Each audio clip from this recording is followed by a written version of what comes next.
All around Moscow, political parties are making their bid to win votes. The head of Russia's Electoral Commission has said the vote is competitive, with an average of 13 candidates running for every place in the country's parliament. But some people here feel the elections are just for show. The result is clear already. The person that the current government is backing will win.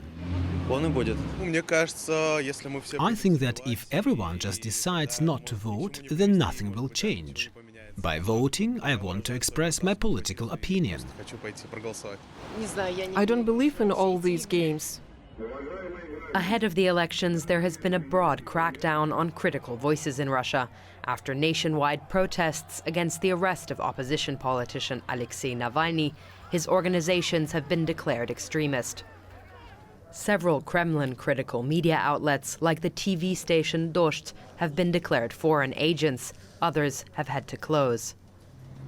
Many independent opposition candidates were simply not allowed to register at all. Feminist activist and politician Alyona Popova was registered, but she says her campaign in Moscow has faced attacks from a nationalist group. They did all sorts. They threatened to kill our families, then they set my car on fire. It feels like we're campaigning in the face of insane restrictions and under huge pressure. In St. Petersburg, opposition politician Boris Vishnevsky is battling two candidates with the same name as him. In a tweet, Vishnevsky complained that the spoiler candidates apparently even changed their appearance to confuse voters at the polls. What kind of person renounces the name their parents gave them and changes it to their political opponent's name, all on their boss's orders? Meanwhile, the authorities are pushing for a high voter turnout.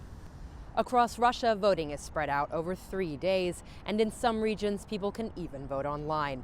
The authorities say that is supposed to make voting as easy and convenient as possible for people, but critics say it could also make election fraud easier.